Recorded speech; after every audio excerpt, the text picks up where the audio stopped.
Découvrez les secrets de l'abondance quantique avec le docteur Olivier Madelrieux, coach mental et expert international reconnu pour avoir accompagné plus de 6000 personnes, dont de nombreux champions sportifs, coachs et chefs d'entreprise. Dans cette masterclass gratuite, vous découvrirez comment activer votre pouvoir d'attraction, vous apprendrez des techniques simples et concrètes pour transformer votre vie, la méthode des 3 questions pour reprendre le contrôle de vos pensées, mais aussi les clés pour manifester l'abondance dans votre réalité. N'attendez plus, cliquez sur le lien en haut à droite de votre écran ou en description pour changer de dimension et créer la vie que vous méritez. Vous savez, on vous dit le cacao, c'est plein de polyphénols, c'est bon pour la santé. Limite, on encouragerait les gens à en manger 2 carreaux par jour.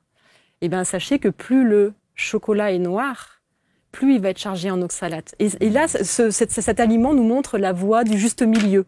Mais je peux appeler le professeur Henri Joyeux, là, vous savez. Ah, mais je serais ravie de lui en parler.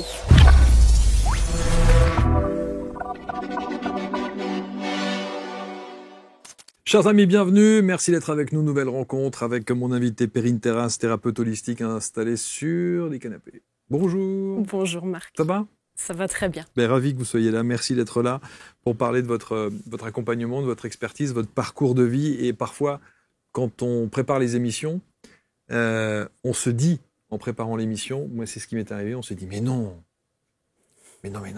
c'est pas possible. Et si c'est possible. Il s'est passé plein de choses. Ouais. Et la première question que j'ai envie de vous poser, c'est comment ça va aujourd'hui ? Aujourd'hui, je vais extrêmement bien. Ouais. Vraiment. Parce que vous revenez de loin. De très loin. Ouais, clairement. J'ai touché le fond, on peut dire ça. Ouais. Physiquement et même émotionnellement. Tout est un peu lié, oui. Ouais, clairement. Bon. Aujourd'hui, donc, vous êtes thérapeute, vous accompagnez les autres. Alors, on a mis un titre que j'ai trouvé assez intéressant, qui vient de chez vous d'ailleurs, parce qu'il y a une simple recherche sur Google qui a complètement changé votre vie. Ouais, c'est parti de là. C'est parti de là, et on va comprendre pourquoi. Vous étiez kiné ? Oui. Masseuse kiné ? Oui, dans ma première vie, j'étais kiné. Je dis souvent ça. Et d'abord, pourquoi est-ce que vous aviez choisi cette orientation-là, professionnelle ? Parce que j'ai toujours aimé prendre soin des autres, depuis toute petite. Dès mes 10 ans, moi, c'était clair c'était ce que je voulais faire. Et on dit souvent que quand on ressent ça intrinsèquement depuis toute petite, c'est peut-être parce que aussi on a manqué de ça. Oui.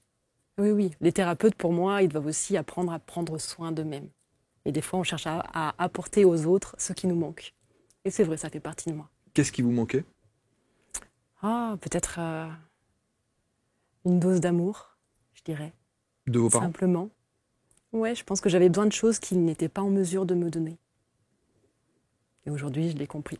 Ouais. Mais je ne leur en veux pas du tout. Oui. Je sais qu'ils m'ont donné tout ce qu'ils pouvaient me donner. Voilà, ça c'est important.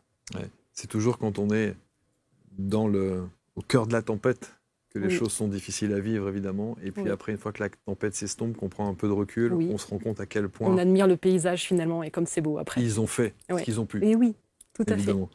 Alors, il y a, avant de tapoter sur Google, on dit que parfois, les recherches sur Internet ne sont pas toujours très bonnes, et les réseaux sociaux en particulier ne sont pas nécessairement une bonne idée. Mais vous, ça vous a considérablement changé la vie. Ben oui, ça m'a ouvert une porte. Ça vous a ouvert une porte, parce que la maladie rentre dans votre vie toute jeune. Très jeune. Dès l'âge de 12 ans. 12 ans, en fait, dès les premières règles. Et qu'est-ce qu'on vous diagnostique ? À 12 ans, rien du tout. On me dit plutôt que je suis une chochotte et que je ne devrais pas me plaindre. Voyez. Et j'ai été diagnostiquée simplement plus de 12 ans après, entre mes 24 et mes 25 ans. Donc il y a eu une errance... pour moi, enfin pas médical, parce que j'avais quand même un suivi, on m'a donné des antidouleurs, mais de là à ce qu'on pose un nom sur ce mal qui m'habitait, il s'est quand même étalé quelques années. Endométriose sévère. Endométriose sévère, voilà. Alors, juste pour expliquer ce qu'est l'endométriose, pour ceux qui ne connaissent pas. On va dire que c'est la présence de tissu endométrial en dehors de la zone où il doit normalement être, à savoir l'utérus. Donc ça veut dire qu'à partir de ce moment-là, il se passe, quand le diagnostic tombe, certains disent que c'est presque un soulagement. Oui, parce que on se dit, j'étais pas fou, j'avais vraiment mal. Parce que, vous savez, c'est compliqué la douleur, c'est un handicap qui se voit pas. Et puis moi, je suis quelqu'un de très souriante, Donc je pense que mon entourage ne pouvait pas mesurer à quel point à l'intérieur ça me faisait mal. Moi, je suis quelqu'un qui a la capacité de souffrir en souriant. Je peux pleurer et sourire et ça fait des arcs-en-ciel, vraiment. Donc c'est vraiment quelque chose qui est très difficile à appréhender, la souffrance. D'une part physique et la souffrance aussi qui est générée par exemple par l'incompréhension de mes proches ou du corps médical qui gravitait autour de moi à cette époque-là. Et vous pouviez en même temps exercer votre métier ? Difficilement. Oui. Au début, oui, et puis plus le temps passait et plus la maladie gagnait du terrain et du coup, moins j'étais en capacité de travailler. Donc j'ai eu de nombreux arrêts de travail, de nombreuses hospitalisations, de nombreuses chirurgies pour essayer tant bien que mal d'enrayer la maladie. Mais voilà, ça n'a pas été un parcours facile. Saviez-vous que la qualité de votre relation avec votre mère détermine votre vie affective et que celle avec votre père conditionne votre vie sociale, professionnelle et même financière? Ce ne sont pas que des idées symboliques ou spirituelles, c'est une réalité énergétique, émotionnelle et je dirais même presque cellulaire. Tant qu'il y a du conflit, du rejet, de la tristesse ou du non-dit envers vos parents, votre vie reste bloquée dans certains domaines. La constellation intégrale, 100% constellant, est un format unique que j'ai créé pour aller libérer ces racines invisibles. Nous allons travailler profondément la relation à la mère, puis au père, au travers de sessions puissantes, incarnées et transformatrices. C'est une traversée qui vous reconnecte à votre puissance intérieure, vous ouvre à la paix en vous sert à fluidifier vos relations et vous redonne les clés pour reprendre votre juste place dans votre vie. J'aurai le plaisir de vous faire vivre cette expérience unique et inédite, profonde et réparatrice, une journée intense, précieuse pour vous, pour vos enfants et pour tout ce qui dépend encore de votre histoire familiale. Je vous invite à retrouver toutes les dates, les villes et les lieux sur abctose.fr. J'ai hâte de vous retrouver pour une expérience inédite et mémorable.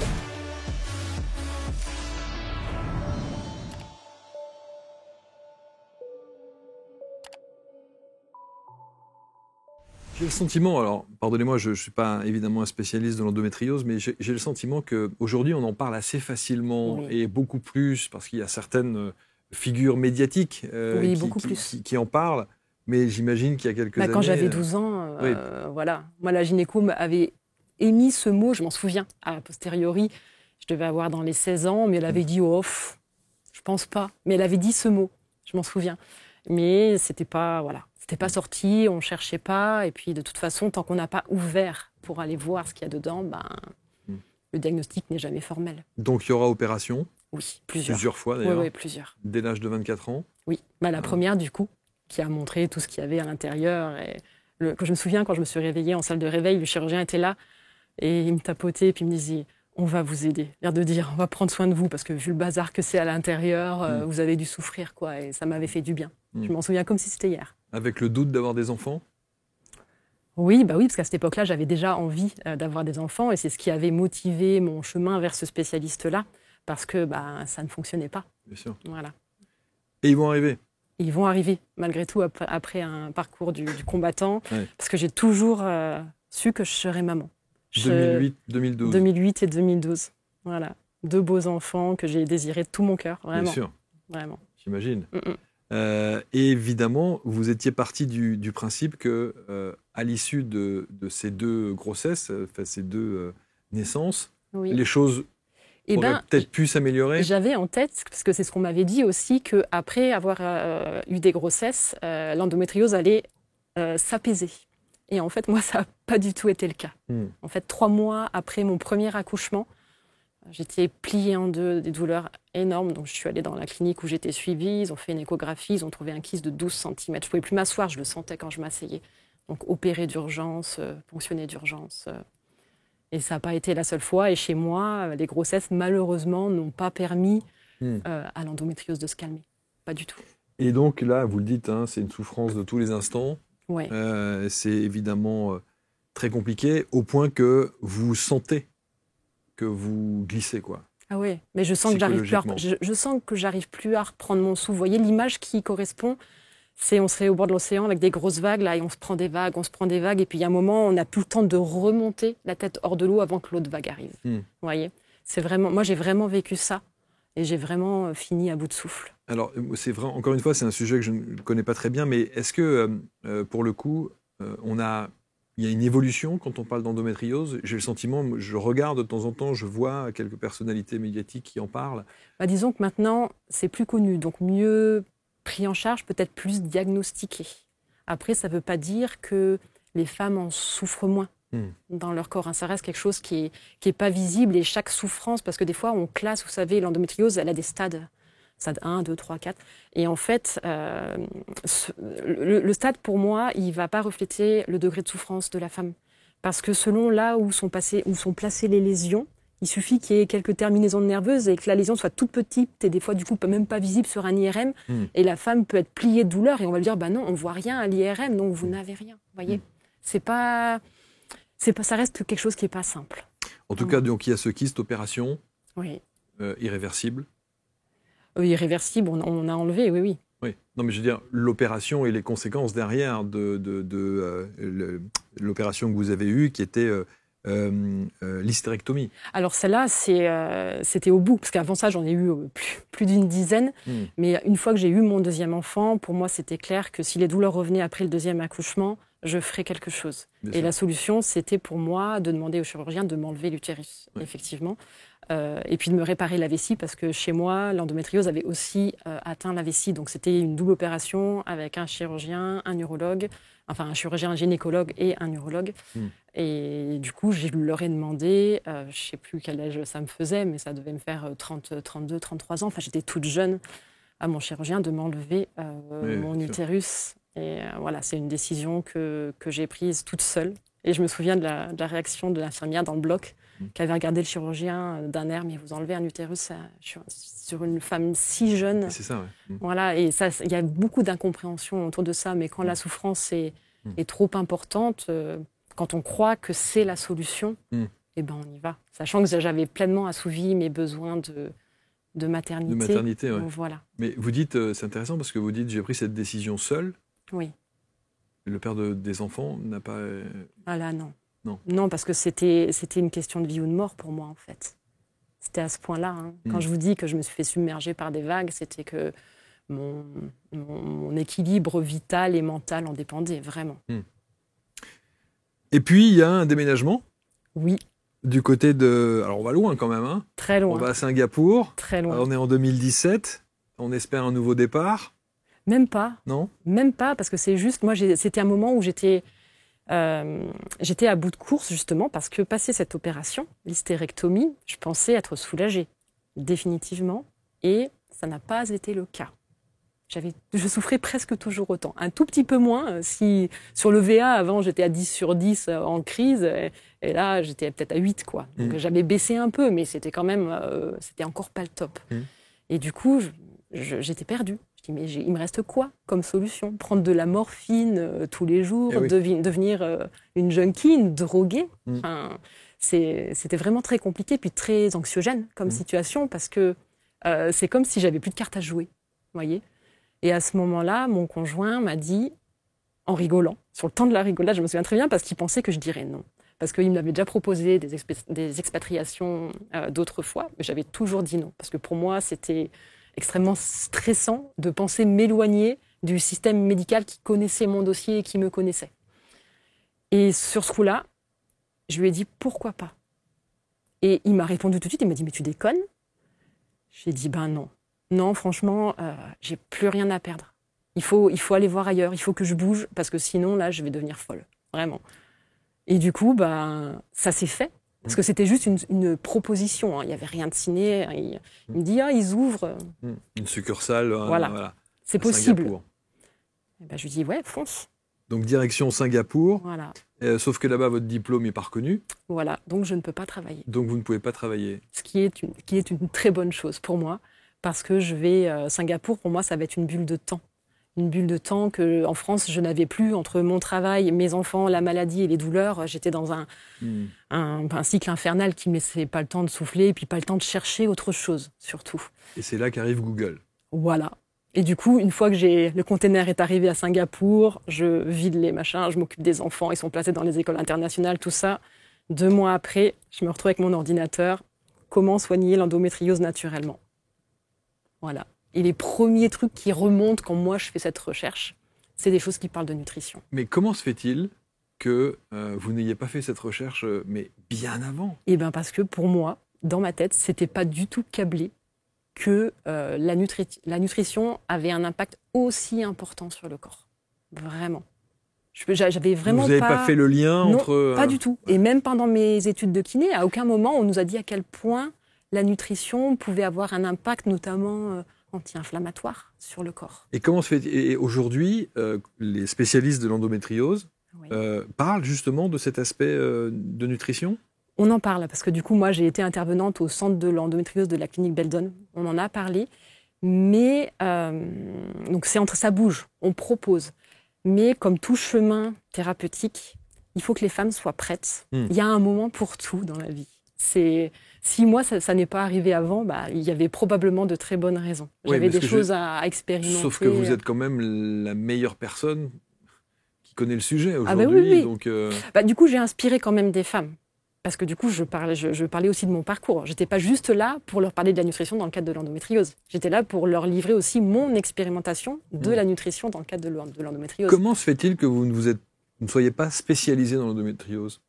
Parce que pour moi, j'ai pas envie d'être restrictive. Je dis pas que j'accompagne pas de femmes qui ont de l'endométriose parce que je me sens appelée à parler beaucoup aux femmes. Mais toutes les autres pathologies ont une clé commune qui va être l'inflammation.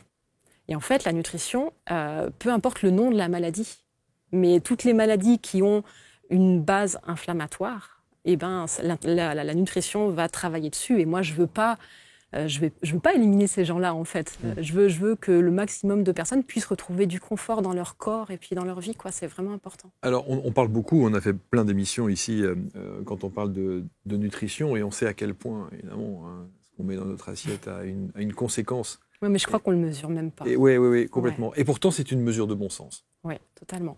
Qu'on a totalement perdu. Et puis, si on regarde finalement dans nos vies, à quel moment est-ce qu'on nous apprend qu'est-ce que c'est de vraiment bien manger? Ça ne s'apprend pas à l'école, le médecin nous en parle relativement peu, ou c'est juste quelques conseils comme ça? Non, mais je veux dire, quel est le problème? Il y a deux problèmes. Un, les mensonges qu'on entend à longueur de temps, et les contradictions qu'on entend à longueur de temps. Plus les lobbies. Avec tous les lobbies voilà. et tout. Donc il y a de quoi s'y perdre. Mais totalement. En fait. On entend tout et son contraire. Voilà. Et même du corps médical. Oui. Vous avez aujourd'hui des gens qui ont le même cursus universitaire, qui ont appris les mêmes bases sur les mêmes théories et qui travaillent leur sujet de manière complètement différente et qui vont vous donner des informations en disant voilà, on est certain que c'est ça aujourd'hui, on est certain que c'est ça. Et puis un autre professeur va vous dire non, pas du tout, c'est complètement l'inverse. C'est terrible. Et du coup, le consommateur est complètement perdu dans l'absolu. Oui. Je pense qu'il faut toujours... Alors, il y a des bases qui sont communes, mais il y a beaucoup de choses où... Enfin, moi, je me souviens avoir fait, justement, quand j'étais à Singapour, j'avais placardé j'avais une très grande baie vitrée, donc j'avais placardé un très grand paperboard blanc, puis j'avais écrit plein de données avec les aliments, qu'est-ce que ça m'apporte, et puis j'avais croisé ces données, et j'en ai fait quelque chose, pour moi, qui m'est vraiment très personnel, pour comprendre vraiment tout ce qu'il fallait aller chercher dans l'alimentation. Mais c'est vraiment, c'est un sujet qui est... Alors, c'était aller chercher dans l'alimentation pour un bien-être général ou par rapport justement Là, à cette époque-là, moi, je cherchais vraiment à me soulager. Oui, c'est ça. Ouais. Mais la nutrition doit aussi être là avant tout pour permettre à un corps de fonctionner correctement et puis surtout de continuer à fonctionner bien sur le long terme. Alors, est-ce que vous diriez que la nutrition et la manière dont vous avez appréhendé la nutrition vous a sauvé, ou est-ce que ça a été complémentaire à tout ce que vous avez fait auparavant pour que vous n'ayez plus ces douleurs? Alors moi, c'est quand même ça qui m'a mis le pied à l'étrier. La nutrition, chez moi, elle est responsable de 70% du mieux-être que j'ai obtenu. Après, à côté de ça, j'ai rajouté d'autres techniques. On va en parler parce que du coup, je les ai développées aussi forcément dans mon offre. Mais chez moi, le pilier nutritionnel était vraiment très, très important.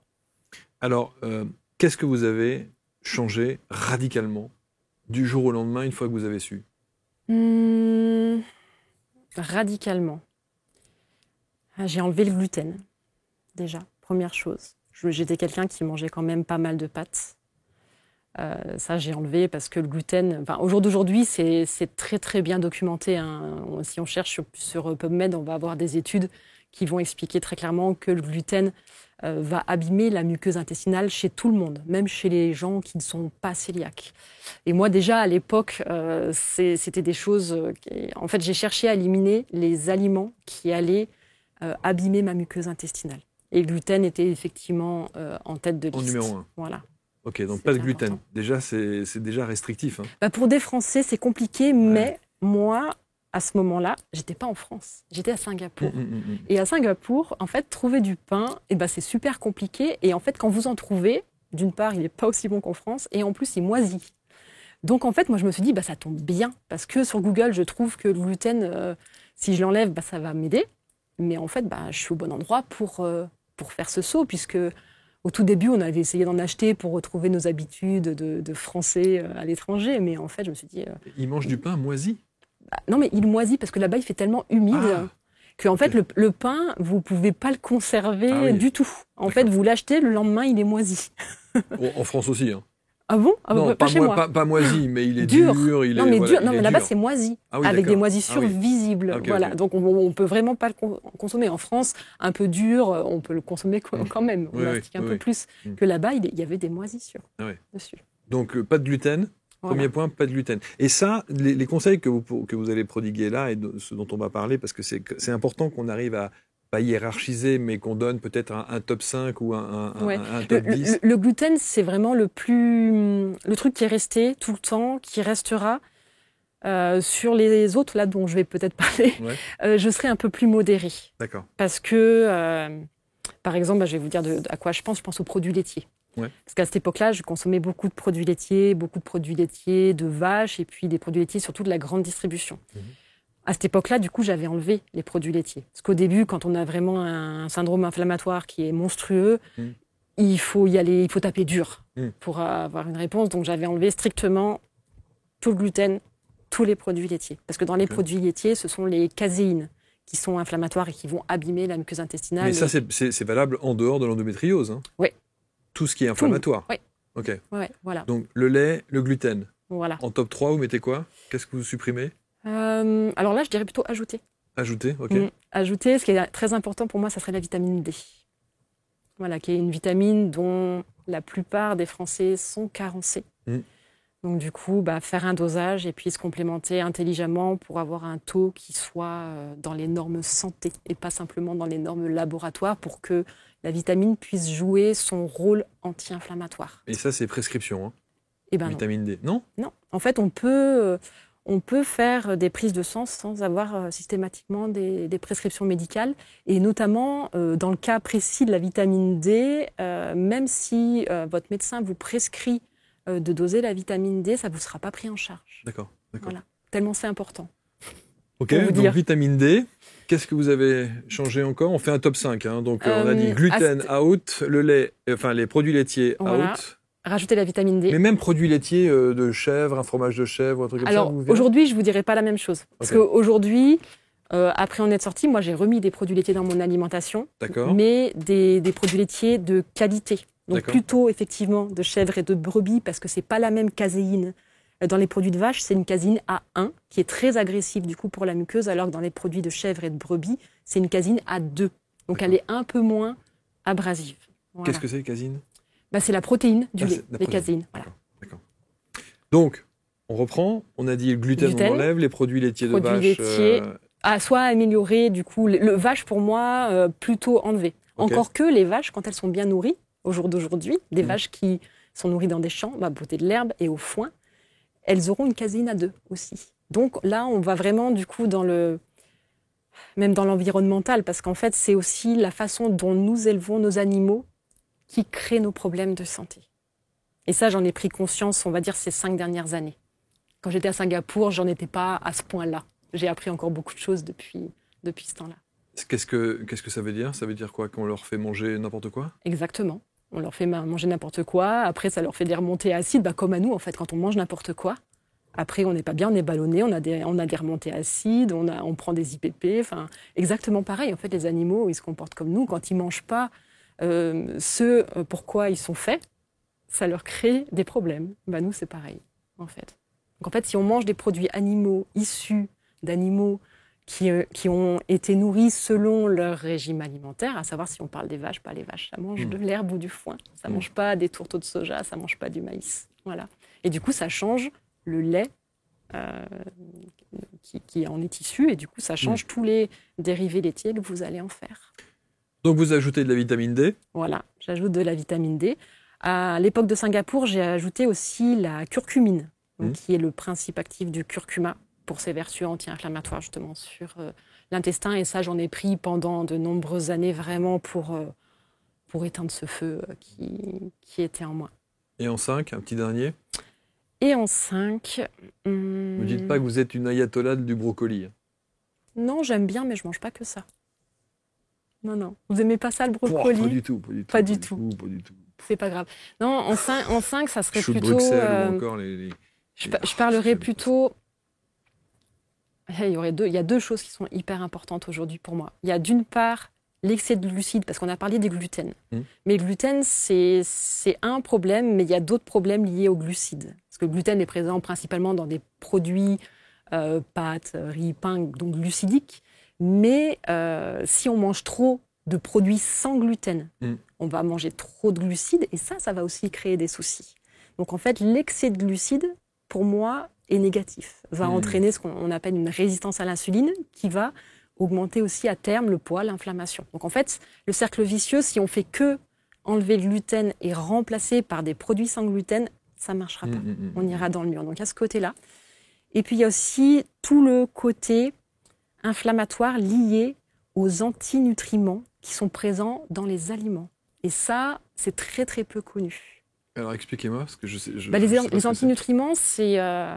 Parce que souvent, on a la croyance que dans le végétal, tout est bon. Et en fait, non, ce n'est pas le cas.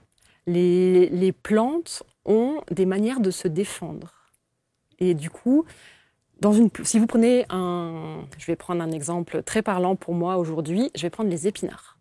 Vous voyez, ce n'est pas les brocolis, c'est les épinards. C'est pareil. Si je vous dis que les épinards peuvent poser problème, parce que justement, ils contiennent une partie, un antinutriment qui, en trop grande quantité dans l'organisme, va créer des soucis, abîmer la muqueuse. Mais même quand il est cuit, préparé, tout ça ? Oui, parce qu'il y a certains antinutriments, effectivement, qui vont diminuer lors de la préparation, de la cuisson ou de la germination.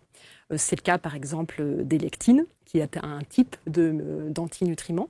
Mais ce n'est pas le cas, par exemple, des oxalates. Et les oxalates sont très, très présents dans les épinards. Et malheureusement, la cuisson ne fait pas baisser le taux de plus de 20%. Donc, ça reste des bombes à oxalates. Et ça, aujourd'hui, ce n'est pas connu. Voilà. Comment voulez-vous... Non, mais... Et franchement, comment voulez-vous... Et je suis un consommateur comme tout le monde. Moi, je découvre ce que vous me dites. Moi aussi, je l'ai découvert il y a 2 ans de ça. Quand un livre d'un médecin américain est arrivé dans mes mains en anglais, du coup, je lis ça, je dis, mais mon Dieu, mais c'est pas possible. C'est quoi encore ce truc ?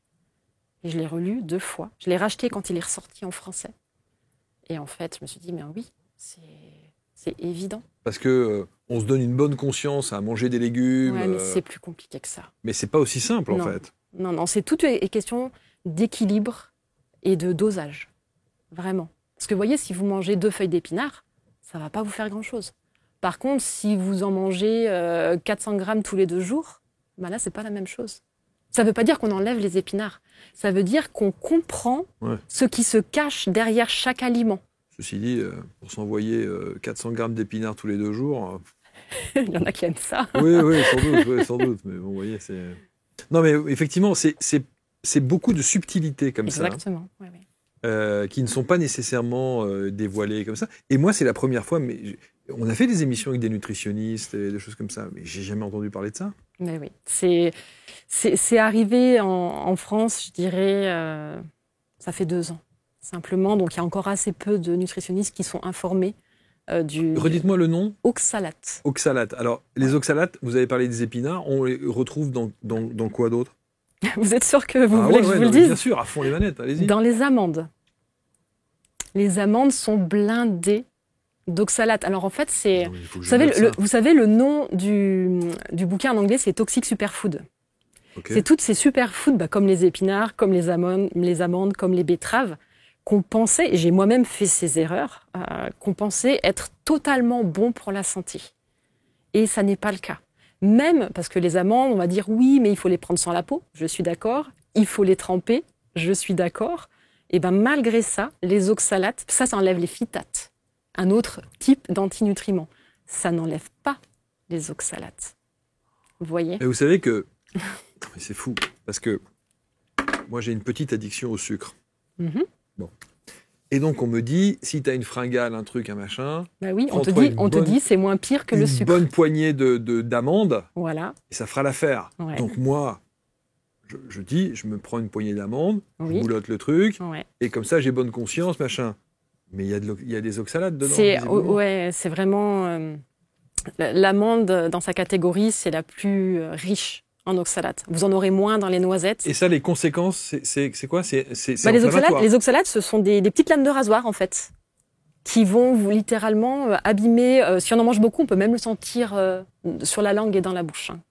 Mais du coup, au niveau de la muqueuse intestinale, qui est très fragile, parce que c'est une simple couche de cellules qui sont comme ça, les lames de rasoir, elles arrivent Incroyable. et puis ça s'ouvre. Hein. Bon, alors, épinards, on a dit, donnez-moi d'autres trucs encore. Épinards. Les trucs qu'on mange souvent, épinards, amandes, patates douces. Mais non. Mais si, betterave rouge, Non, ça, j'aime pas. sarrasin dans les sans gluten. Vous voyez, quand je vous dis que le sans gluten tout seul, si on n'a pas la connaissance vraiment de qu'est-ce qui se cache derrière chaque aliment, le sarrasin, c'est blindé d'oxalates. Donc si on fait des choses sans avoir cette ouverture, cette expertise, parce qu'aujourd'hui je considère que j'ai une expertise vraiment dans les aliments, et ben on peut faire plein d'erreurs et puis on peut se dire du coup ça marche pas. Les galettes de sarrasin, là, c'est... Un sarrasin, un oxalate. Alors on enlève le gluten, mais on met un autre antinutriment qui est presque tout aussi puissant. Alors moi j'ai eu de la chance parce que du coup à Singapour, j'étais pas partie sur le sarrasin, j'étais partie sur le riz. Bah oui. Parce que forcément, j'étais Ah oui. j'étais en Asie, c'était logique. Donc du coup, pour moi, ça m'a aidé parce que je suis passée du pain et du blé, en gros, au riz et pas au sarrasin. Et dans le riz, il n'y a pas beaucoup d'oxalates. Donc du coup, ça avait permis à cette époque-là de suffire, entre guillemets, pour moi. Bon, un petit dernier là-dessus. Épinards, amandes, patates douces. Et ben, le Sarrasin. le chocolat noir, Oh, mais non. le cacao. Vous savez, on vous dit le cacao, c'est plein de polyphénols, c'est bon pour la santé. Limite, on encouragerait les gens à en manger 2 carreaux par jour. Eh bien, sachez que plus le chocolat est noir, plus il va être chargé en oxalates. Et là, cet aliment nous montre la voie du juste milieu. Mais je peux appeler le professeur Henri Joyeux, là, vous savez. Ah, mais je serais ravie de lui en parler. Le professeur Henri Joyeux qui va prendre chaque matin presque 1 demi-litre de cacao Oui. et qui se siffle sa tablette de chocolat noir, plus de 70%. Ouais, il faudrait qu'il fasse ce qu'on appelle une oxalurie. Du coup, mesurer Et son taux d'oxalate Non, dans les urines. On est sérieux, là? Et parce que du coup, le chocolat, la solution, ça serait quoi? Parce qu'en fait, on dit quand le chocolat n'est pas assez noir, donc quand il contient moins de cacao, il a plus de sucre. Parce que Ouais. vous savez, on est toujours entre deux. Hein. Ouais, mais On 70%. veut pas beaucoup de sucre, Ouais. mais du coup, là, en fait, il faut finalement trouver, si on veut consommer un petit peu de chocolat avec parcimonie, à mon avis, il faut pas viser le 90, %, voyez? Parce que là, il y aura pas beaucoup de sucre, mais ça sera blindé en oxalates. Vous voyez? Donc la voie du juste milieu, savoir pourquoi on fait les choses, c'est ça qui est vraiment important. Alors Comprendre. ça, non mais ça, je vais en parler à Sandra Ferreira qui fait les émissions sur la nutrition chez nous, professeur Henri Joyeux, il faut que je... Et vous savez que le professeur Henri Joyeux, ça fait partie des résultats qui étaient remontés dans ma recherche Google, et c'était lui et sa femme que je regardais en conférence, et j'écoutais ce qu'il disait à cette époque-là. Oui, il est chez nous, Vous il voyez, fait les mais émissions. je le sais bien, je le ferai bien. Il Et je ferai... préconise le chocolat. Eh ben moi, je le préconiserais pas comme quelque chose qui peut apporter que des bénéfices. Vous voyez, la nuance, elle est là. Non, mais alors c'est sûr que si on se défonce 2 tablettes de chocolat par jour, il est Voilà. évident qu'il va y avoir des conséquences, Voilà. c'est sûr. Mais lui, il dit chaque soir un petit carré de chocolat qu'on fait fondre sous la langue. Alors déjà, moi, je vais vous parler que de mon expérience. Moi, avant d'avoir connaissance de la présence de ces oxalates, j'adore le chocolat, donc je mangeais 2 carreaux de chocolat noir à 85% par jour. Par contre, j'évitais le soir parce que dans le chocolat noir, vous avez quand même de la caféine. Et moi, je suis sensible à la caféine. Donc, en fait, quand je mangeais du chocolat, ça m'empêchait de dormir. Voilà, à savoir... Il me dit l'inverse. Eh ben non, parce que... Il me dit, tu prends un petit carré de chocolat, tu le fais... Testez sur votre sommeil. Oui, c'est ça. Le corps, c'est le meilleur juge. Hein. Ouais, moi, je sais que quand je le mange le midi, il n'y a pas de souci. Si je le mange le soir, mes yeux se ferment beaucoup plus tard. Vous voyez ? Bon. Donc, du coup, c'est plus 2 carreaux de chocolat le soir à 85%. Ça serait plutôt 1 carreau de chocolat noir à 70% le midi. Vous voyez ? C'est la dose qui fait le poison. Mais ça c'est spécifique à vous. Je vous dis ce que je fais. Oui, dans mon cas, aujourd'hui, avec une muqueuse qui est réparée, avec tous les micronutriments qui sont optimisés, avec une vie gérée, avec des émotions gérées, le sommeil qui est tip-top, mon corps fonctionne. Je suis plus dans la pathologie. Bon, allez, histoire de nous achever un peu, un petit dernier. Encore un ? Allez, un petit dernier, où il y a de l'oxalate. Un dernier où il y a de l'oxalate. Il y a les pommes de terre toutes simples. Hein. Il y a les blettes, l'oseille, mais les patates. Les pommes de terre. Ah ouais. Les patates douces en ont plus que les patates. Mais dans les patates, il y en a aussi pas mal. Voyez ? Et là, je vous ai dit que, en plus, les aliments qui en ont beaucoup. Ouais. Parce qu'en fait, les oxalates, il y en a un petit peu dans tout. Mais s'il y en a un petit peu, le corps va savoir gérer. Mais par contre, s'il a un afflux massif de ces cristaux-là, de ces rafides, forcément... Et ça va créer des blessures et le corps va devoir gérer. Ça crée des fuites de minéraux. Ça crée des conséquences qui sont importantes. Et c'est vraiment le docteur Sally Norton, qui est américaine, du coup, moi, qui m'a mis le pied à l'étrier là-dessus. Et au jour d'aujourd'hui, il y a Marion Kaplan qui porte son discours également. Oui, voilà. Ouais, absolument.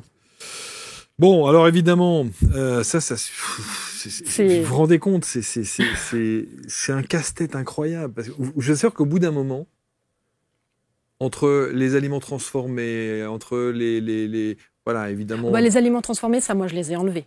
Le matraquage, vous voyez, dans la liste du top 5, ceux-là, les AUT, je ne sais même pas pourquoi on appelle encore ça aliments, en fait. Même le terme aliment ultra transformé, moi, il ne me convient pas. C'est même plus un aliment. Un aliment, c'est pas ça. Un aliment, c'est quelque chose qui reste dans sa matrice, comme la nature nous l'a fourni. C'est pas ce qu'on en fait après maintes et maintes cuissons, modelage, voilà.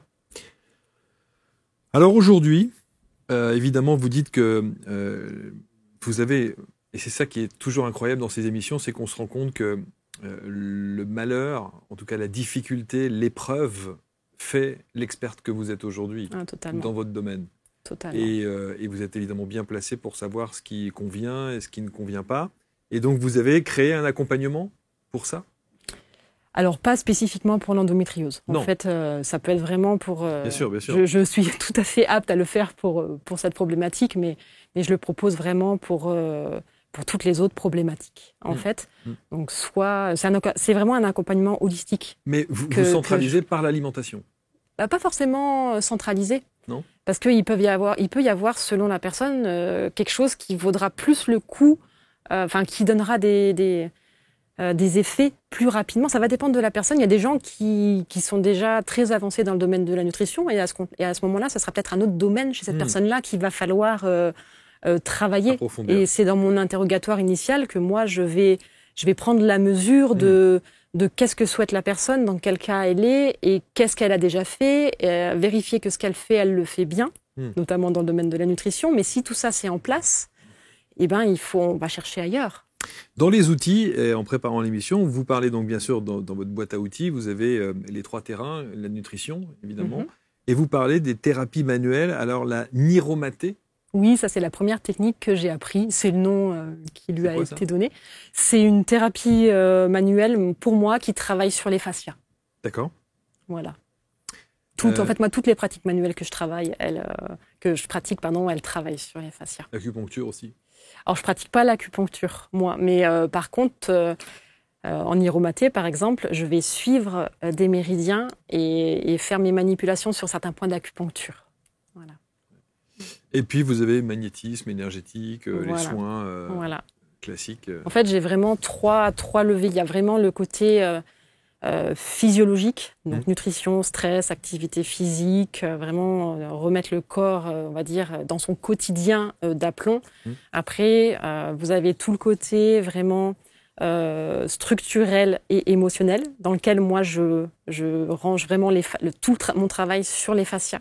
Parce que pour moi, les fascias, c'est vraiment l'organe méconnu du corps dans lequel va se cristalliser les émotions et qui va créer vraiment jusqu'à des dysfonctions organiques. Et du coup, on arrive à libérer le fascia et le corps de la personne arrive à changer de forme quand le fascia se libère, quoi. C'est vraiment impressionnant de voir à quel point nos formes corporelles sont finalement dictées par l'état d'équilibre de nos fascias. Alors, on a déjà fait des émissions sur les fascias, mais juste réexpliquer ce que sont les fascias.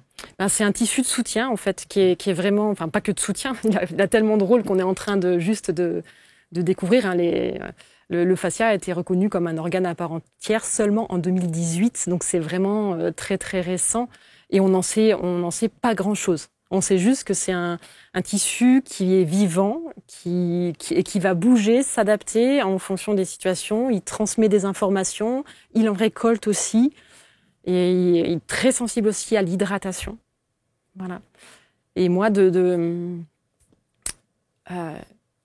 quand je travaille, en fait, je travaille vraiment sur le ressenti que j'ai, parce que le fascia, il est juste sous-cutané. Enfin, il n'est pas que... Mais en tout cas, quand je pose ma main, il est juste là-dessous, il n'y a pas besoin d'appuyer fort. Et en fait, quand le fascia est bloqué, on le sent parce que la peau, elle ne bouge pas. Et puis, dans les zones où c'est bloqué, elle est épaisse. Vous voyez, le corps parle, en fait. Et si le fascia est bloqué, ça signifie ?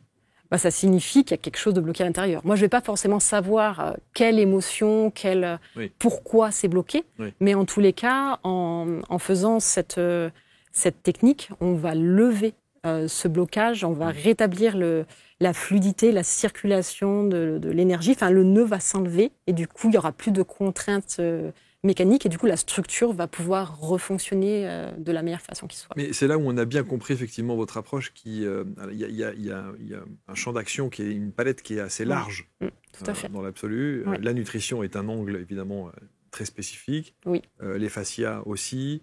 Éventuellement... alors, vous avez marqué quand même le tongren, c'est ça ? Ouais, le tongren, pour moi, c'est le...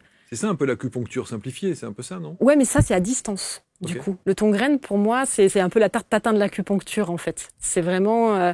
quand on n'a pas d'aiguille sous la main et que la personne est loin, mais en fait, on peut quand même travailler sur elle. Et du coup, pour moi, le tongren, je rassemble mes qualités d'énergéticienne et de thérapeute manuel en niromaté, parce qu'en fait, je fais par l'énergétique, je rassemble l'énergétique et le niromaté pour pouvoir le faire à distance, en travaillant du coup à distance sur mon mannequin d'acupuncture qui est dans mon cabinet. Et je peux libérer du coup les fascias à distance, comme ça. Et donc c'est le mannequin qui représente la personne qui est au bout du fil. Waouh. Voilà. Ok. Et ça marche bien. Ouais, c'est un super outil. Donc le pauvre mannequin, il doit prendre ses verres. Non, je le tapote tout doucement. Bon. Donc voilà, en tout cas pour votre approche, et je trouve que c'est très intéressant. J'essaie de retrouver la phrase que j'ai trouvée géniale et qui est tellement puissante, mais en même temps que je trouve... Alors, où est-ce que c'était quoi là ? Dis-moi comment tu manges, je te dirai combien tu t'aimes. Voilà, exactement.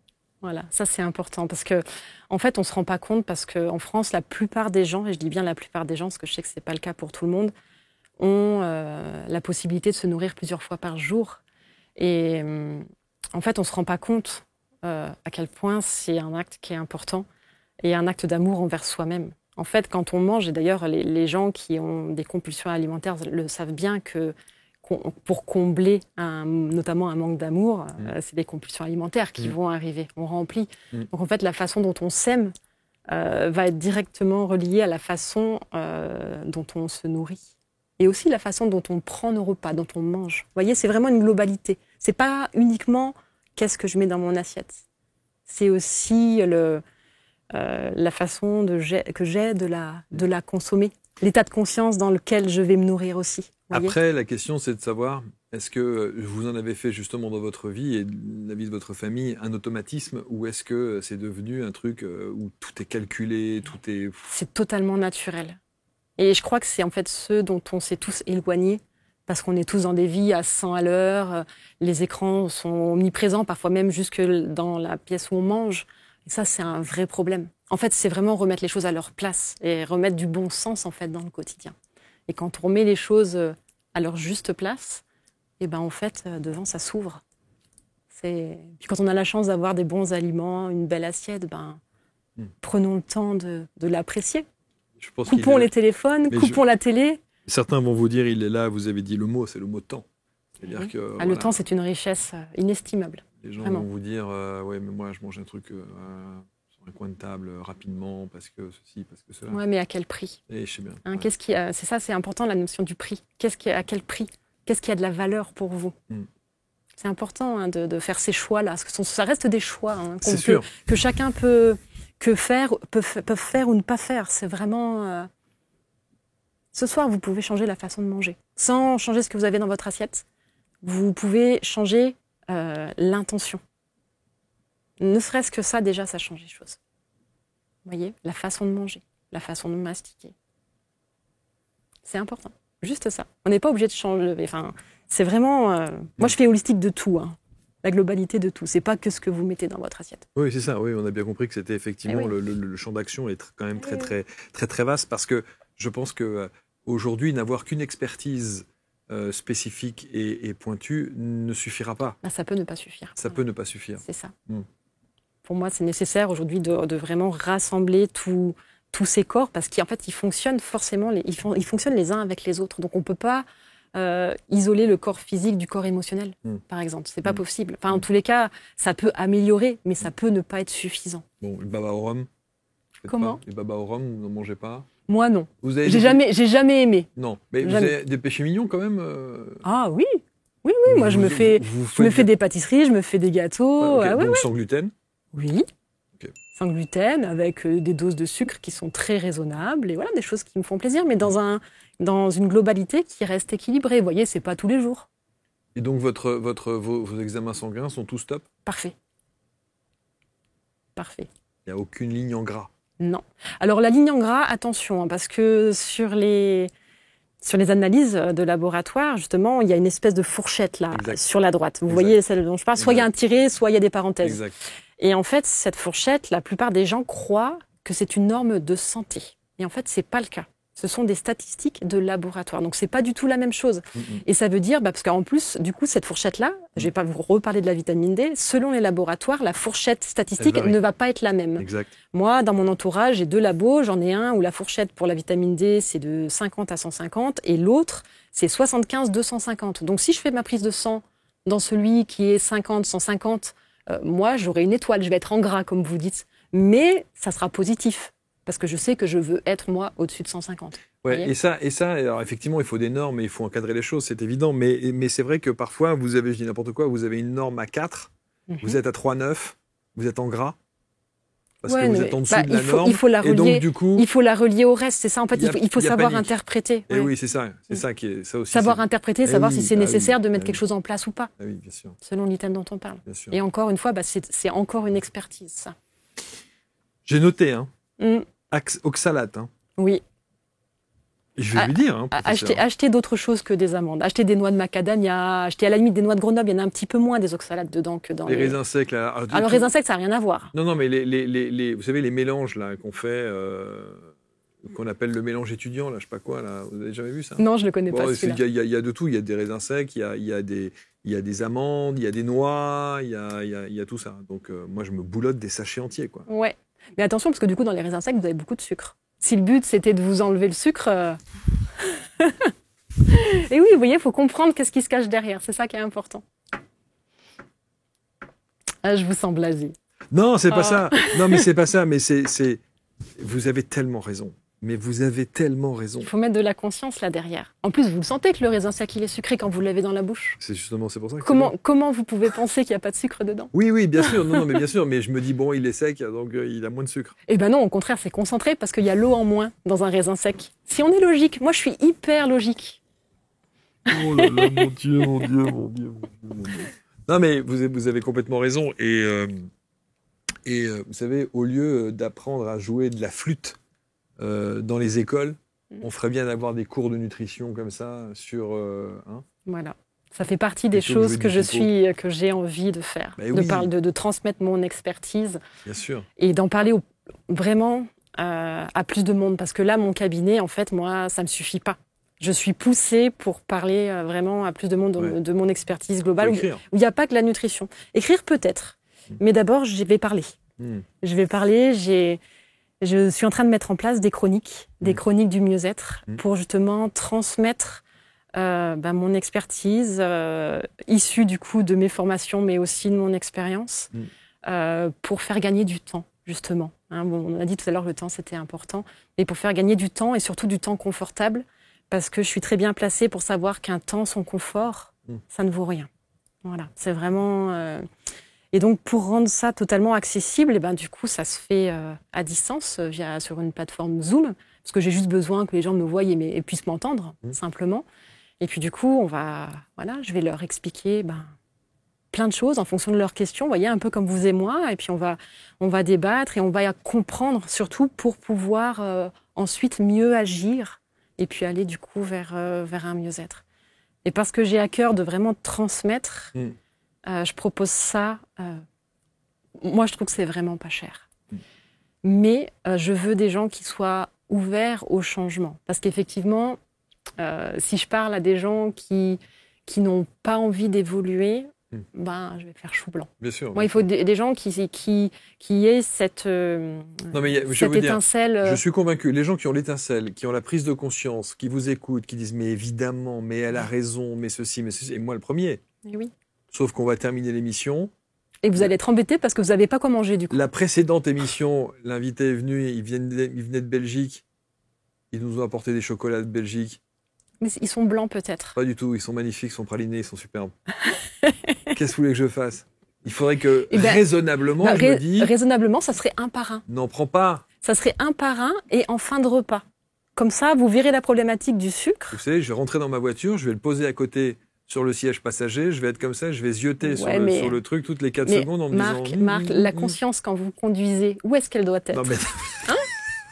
Devant vous, sur la route. La voiture, c'est mon second bureau. Donc, mais justement, vous avez une vie aussi trépidante. Quand vous conduisez, posez-vous, profitez du plaisir de la conduite. Vous savez quoi? J'étais en train de me dire tout à l'heure, on va terminer l'émission, je vais aller juste à côté dans le bureau, je vais me boulotter un joli chocolat belge, mais en fin de compte, vous venez de me dire qu'il ne faut pas. Bon. C'est vous qui choisissez. Non, mais vous avez raison. Mais c'est vous qui avez raison. Mais vous avez complètement raison. Mais vous avez complètement C'est vous qui décidez de mettre la main dans le truc et de le mettre dans la bouche. Je suis d'accord. Mais moi, si j'étais vous, je le ramènerais chez moi et je le mangerais plutôt en dessert, mais en conscience. Vous ne prenez pas de viennoiserie pour le coup, alors? Pas au chocolat? Plus maintenant. J'en ai pris, puis j'aime plus ça, honnêtement. J'aime plus ça. Oui. Parce que quand on change son alimentation, en fait, les papilles changent et les goûts changent. Exact. Donc en fait, moi, je suis devenue sensible à des saveurs qui sont beaucoup moins martelées. Vous voyez? Et du coup, ça me fait pas plaisir, en fait. Donc j'en ai eu repris, parce que j'ai fait des tests. J'ai essayé de remettre du gluten, voir comment mon corps se réagissait. Mais en fait, si d'une part, ça me fait mal au ventre et qu'en plus, j'ai pas de plaisir, c'est vite vu. C'est sûr. Voilà. Mais le pire, c'est quand vous savez que ça va vous faire mal. Mais on peut pas savoir. Quand même on peut pas savoir parce que le contexte. Ah si.